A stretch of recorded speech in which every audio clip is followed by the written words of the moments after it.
Hello dear students, आज हम नया लेक्चर स्टार्ट करते हैं एडवांस वेल्डिंग टेक्नोलॉजी का। I am professor Vijay Atri, assistant professor, department of mechanical engineering, ABSIT Ghaziabad. इस लेक्चर में हम आर्क लेंथ के बारे में डिस्कस करेंगे। Influence of arc length. Arc voltage के साथ साथ आर्क लेंथ हमारी किस तरह से वेरी होती है, ये हम आज इस लेक्चर में देखेंगे। तो अगर यहाँ पर हम एक्स एक्सिस पर लेते हैं आर्क लेंथ और वाई एक्सिस पर लेते हैं आर्क वोल्टेज, तो potential barrier increases with the arc length. जैसे जैसे हम इलेक्ट्रोड और वर्कपीस के बीच का गैप इंक्रीज करते जाएंगे, हमारा जो पोटेंशियल बैरियर होगा, जो वोल्टेज होगा, वो हमारा उसी सीक्वेंस में इंक्रीज होता हुआ चला जाएगा। यहाँ दिखाया है लेंथनिंग द आर्क। इसका मतलब है exposes more of the arc column to cool boundaries more loosely, higher demand for voltage। तो जैसे जैसे आर्क लेंथ इंक्रीज हो रही है, आर्क वोल्टेज हमारा इंक्रीज हो रहा है। और अगर हम हायर करंट के लिए देखते हैं तो हमारा आर्क वोल्टेज उतना ही हाई हो जाता है। नेक्स्ट है यहाँ पर variation of arc voltage with arc length. यहाँ पर आर्क लेंथ mm में दिखाई हुई है और यहाँ पर आर्क वोल्टेज y एक्सिस पर हमारा वोल्टेज में शो किया हुआ है। अलग अलग वेल्डिंग के लिए आर्क वोल्टेज और आर्क लेंथ का अलग अलग रिलेशनशिप होता है। यहाँ पर ये रिलेशन दिखाए हुए हैं अलग अलग वेल्डिंग, टिक वेल्डिंग के लिए, मिग वेल्डिंग के लिए, शिल्डेड मेटल आर्क वेल्डिंग के लिए। पर तीनों में ही क्या शो हो रहा है, जो हमने बताया था कि जैसे जैसे हम आर्क लेंथ इंक्रीज करते हुए जाएंगे, आर्क वोल्टेज उसी सीक्वेंस में हमारा इंक्रीज हो रहा है। Arc voltage increases almost linearly with the increase in arc length. जैसे जैसे आर्क लेंथ बढ़ रही है, लीनियरली उसी के रेस्पेक्ट में हमारा आर्क वोल्टेज इंक्रीज हो रहा है। Electron emitting capacity of tungsten is high, hence higher charge particle density. जो टंगस्टन होता है उसकी इलेक्ट्रॉन एमिट करने की कैपेसिटी ज्यादा होती है, तो जो चार्ज पार्टिकल डेंसिटी होगी हमारी, वो भी इसके लिए हमारी हायर होगी। ड्रॉप इन आर्क वोल्टेज या आर्क लेंथ सबसे ज्यादा होता है SMAW में, मेग में, टिग में। जो तीनों हमने ऊपर ग्राफ दिखाए थे, उन तीनों में arc voltage drop arc length के साथ साथ कैसे हो रहा है। Types of Belting arcs. Belting arc कितने कितने डिफरेंट टाइप की होती है। फर्स्ट यहाँ पर शो है इमोबाइल। इसका मतलब कि वो मूव नहीं कर सकती है। एक स्टेशनरी आर्क, या हम बोल सकते हैं फिक्स्ड आर्क, जिसमें कोई मूवमेंट नहीं हो रहा। तो ये आर्क कहाँ फॉर्म होती है?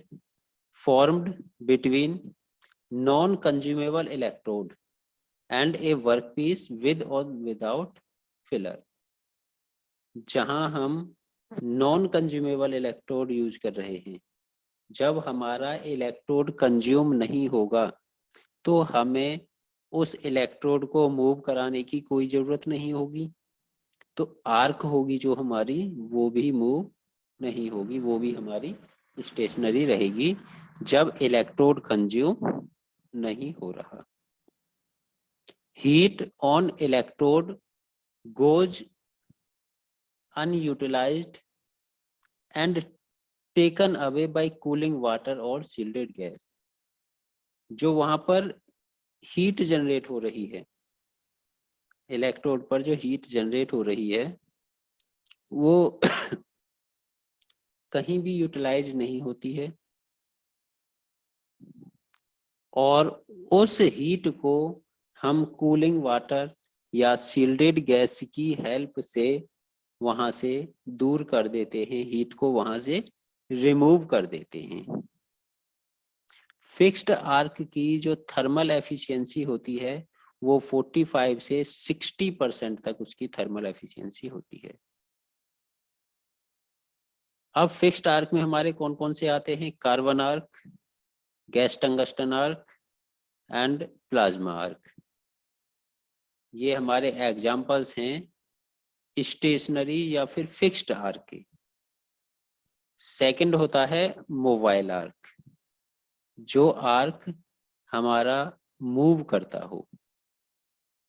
मूव करने का मतलब है कि जो इलेक्ट्रोड होगा, जब हम वेल्डिंग करते हैं, इलेक्ट्रोड और वर्कपीस जो होता है उसमें इलेक्ट्रोड हमारा कंज्यूमेबल टाइप का होगा, तो ये कहाँ फॉर्म होता है? Form between consumable electrode and workpiece.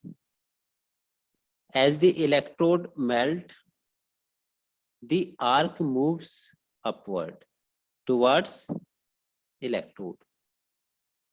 तो जब हमारा इलेक्ट्रोड कंज्यूमेबल टाइप का है तो वो मेल्ट होता है, जिसकी वजह से जो हमारा आर्क बन रहा है वो इलेक्ट्रोड की साइड में मूव होता रहता है। Heat going on electrode utilize effectively for melting the metal। तो उसकी जो हीट होती है, इलेक्ट्रोड से जो हीट जनरेट हो रही है, उस हीट को हम यूटिलाइज करते हैं मेटल को मेल्ट करने के लिए, और यहाँ पर ज़्यादा यूटिलाइजेशन हो रहा है, इसीलिए थर्मल एफिशिएंसी मोबाइल आर्क की ज़्यादा होती है। 75 से 90% हमारी थर्मल एफिशिएंसी होती है वो मोबाइल आर्क। मोबाइल आर्क के एग्जांपल SMAW, GMAW, SAW, ये तीनों हमारे एग्जांपल्स हैं मोबाइल आर्क के। टेम्परेचर आर्क का कैसे कैसे डिपेंड होता है, कैसे वेरी होता है, क्या रिलेशन होता है? Temperature of the arc, arc जो जनरेट हो रही है वो इलेक्ट्रोड और वर्कपीस के बीच में हो रही है, उसमें कैसा इलेक्ट्रोड हम यूज कर रहे हैं उसके ऊपर वो आर्क डिपेंड होती है। तो टेम्परेचर के रेस्पेक्ट में देखें अगर हम, थर्मल प्रॉपर्टीज में आती है उसकी thermal conductivity of shielding gases present in the arc zone predominantly affect the temperature and its distribution in the arc region। जो shielded gases हैं उनकी जो थर्मल कंडक्टिविटी है वो shielded gases हमारी आर्क जोन में प्रेजेंट होती हैं, जिससे वो वहां पर जो टेम्परेचर जनरेट हो रहा है उस टेम्परेचर जनरेशन को अफेक्ट करती हैं, और उसके टेम्परेचर का जो डिस्ट्रीब्यूशन है आर्क रीजन में उस डिस्ट्रीब्यूशन को भी अफेक्ट करती हैं। Thermal conductivity of base metal, या फिर हम बोल सकते हैं shielding gas, governs temperature gradient in the arc region. जो आर्क प्रोड्यूस हो रहा जो उसका रीजन है वहां पर ये शील्डेड गैसेस या बेस मेटल टेम्परेचर को गवर्न कर रहा होता है। Thermal conductivity of most of the gases, helium and air increases with rise in temperature। जैसे जैसे टेम्परेचर बढ़ता है थर्मल कंडक्टिविटी इन गैसेज की इंक्रीज होती जाती है। यहाँ पर इलेक्ट्रोड और वर्कपीस के बीच में जो प्लाज्मा रीजन होता है वो प्लाज्मा रीजन दिखाया गया है। जब हमारी गैस आयोनाइज्ड हो जाती है, प्लाज्मा क्या है? Ionised state of a gas, gas की ionised state. Comprises of balance of negative electrode and positive ions, both created by thermionic emission from an electrode। Electrode के थर्मो एमिशन में वो हो रहे हैं। collision between these electrons and atoms in the gaseous medium, secondary emission from gas, ionization of gaseous medium। gaseous medium could be a self-generated, that is self-generated metal vapor, or externally supplied inert shielded gas। कौन कौन से factor affect करते हैं plasma को? Factor affect the plasma temperature. Plasma temperature को कौन कौन से फैक्टर अफेक्ट करते हैं? कंस्टिट्यूएंट्स ऑफ पार्टिकुलर प्लाज्मा और उसकी density, lowered by convection, radiation, heat loss. Radiation convection की वजह से जो हीट लॉस हो रही है वो। प्लाज्मा में क्या क्या रहता है? कंस्टिट्यूएंट्स होते हैं inert gases, metal particles, alkali metal vapours, fine particles of molten fluids और स्लैग। आर्क टेम्परेचर, किस किस का आर्क टेम्परेचर कैसे कैसे वेरी हो रहा है? तो temperature of the arc column for various gases, तो ये गैस हैं और इनके रेस्पेक्ट में टेम्परेचर है इन केल्विन। एल्काइली मेटल के लिए अगर हम बात करें तो उनके लिए 4000 केल्विन टेम्परेचर होता है। एल्केलाइन अर्थ वेपर के लिए अगर बात करते हैं तो 5000 की रेंज में होता है। आयरन वेपर अगर गैस की बात कर रहे हैं 6000 की रेंज में होता है। अगर हम आर्गन की बात कर रहे हैं तो यहाँ पर ये 10,000 से 15,000 की रेंज में टेम्परेचर होता है आर्क का। यहाँ आर्क टेम्परेचर शो किया हुआ है। इलेक्ट्रोड और उसके बीच में ये गैप के डिस्टेंस के अकॉर्डिंग टेम्परेचर इलेक्ट्रोड पर ज़्यादा हो रहा है और जैसे जैसे वर्कपीस के पास जाते हैं वहाँ पर कम होता है। तो ये isothermal map of an argon tungsten arc electrode है जो वो टंगस्टन इलेक्ट्रोड है। यहाँ पर टेम्परेचर रेंज जो वेरी हो रही है 5000 से 30,000 केल्विन के बीच में इसकी टेम्परेचर रेंज वेरी हो रही है। The actual temperature in an arc is limited by heat loss, radiation convection, conduction, diffusion, heat loss किसी भी रीजन से हो रही हो, rather than by any theoretical limit. Arc temperature, rapid decrease in temperature of arc is observed with increase in distance from the axis of the arc. Arc की axis से increase हो रही है. तो maximum temperature observe at the core of arc, arc के core पर maximum temperature observe किया जाता है, मैक्सिमम टेम्परेचर होता है. Temperature in anode and cathode drop zone are lower than the plasma region due to cooling effect of electrode या workpiece. जो plasma reason होता है वहां पर टेम्परेचर सबसे ज्यादा होता है, और एनोड कैथोड जो ड्रॉप जोन होते हैं वहां पर टेम्परेचर हमारा कम होता है, क्योंकि वहां पर हम कूलिंग करते रहते हैं. यहाँ पर टेम्परेचर डिस्ट्रीब्यूशन दिखाया गया है, इलेक्ट्रोड दिखाया गया है यहाँ पर, और ये है वर्कपीस, और बीच में हमारा मेन रीजन प्लाज्मा रीजन होता है. तो temperature of arc can vary from 5000 to 30,000 Kelvin depending upon the current voltage, sealed gases and plasma gases. In case of SMAW temperature of arc is about 6000 Kelvin. TIG MIG welding की बात करते हैं तो 20 से 25,000 kelvin के बीच में TIG MiG में ये होता है. तो हर जगह पर ये टेम्परेचर अलग अलग शो हो रहा है. उसके बाद आता है हमारा arc blow.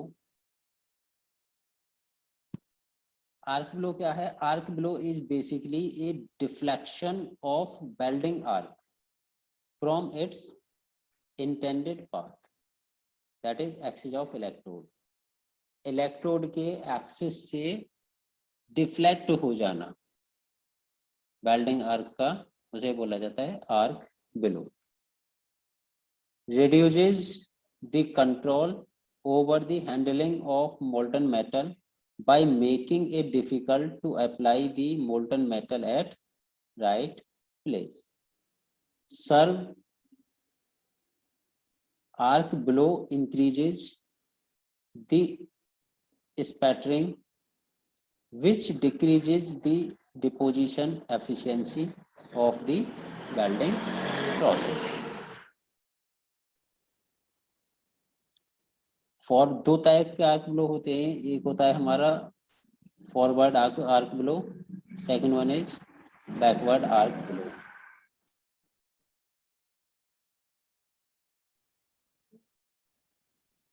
Deflection of arc ahead of the weld pole is direction of welding. अगर हम वेल्डिंग की डायरेक्शन में इलेक्ट्रोड को लेकर जा रहे हैं, मींस डायरेक्शन ऑफ वेल्डिंग ये, और इलेक्ट्रोड को भी हम ऐसे लेके जा रहे हैं, उसे बोलते हैं फॉरवर्ड आर्क ब्लो. अगर रिवर्स डायरेक्शन में हम लेके चल रहे हैं, जैसे deflection of arc ahead of the weld pole in reverse direction of the welding is called backward arc blow. Direction of welding ये है, और इलेक्ट्रोड हमारा इसकी रिवर्स डायरेक्शन में अगर आ रहा है, इसे बोला जाएगा backward arc blow. Arc blow और electromagnetic field, arc blow and electromagnetic field. Interaction between electromagnetic field due to flow of current through the arc gap and flow of current through plates being welded. Interaction between electromagnetic field due to flow of current through the arc gap, and that is localized while welding near the edge of the plate. Arc blow due to, क्यों होता है arc blow? Improper positioning of ground connection present of gap between the joints, large ferromagnetic mass close to the welding tiles, wind or gas flow, long arc length, high welding current, use of DC supply, inadequate electrode coating। इसकी वजह से हमारा arc flow होता है। Arc flow को हम reduce कैसे कर सकते हैं? अगर हम AC सप्लाई यूज कर रहे हैं तो उससे हमारा आर्क फ्लो रिड्यूस हो जाएगा। Place ground connection as far as possible from the joint, जहाँ जॉइंट है जॉइंट से अगर हम दूर रखते हैं तो उससे हमारा रिड्यूस होगा। Very angle between electrode and workpiece, welding करते टाइम ये ध्यान रखना होगा, इलेक्ट्रोड और वर्कपीस के बीच का एंगल वेरी होता रहना चाहिए। Use short arc length, use heavy coated electrode, use low welding current, do not weld very close to heavy ferromagnetic mass, wrap round cable around the workpiece, इससे हमारा arc flow reduce हो सकता है। तो ये हमारा आज का लेक्चर था जो हमने डिस्कस किया है। अब हम नेक्स्ट लेक्चर में नेक्स्ट टॉपिक डिस्कस करेंगे। Thank you.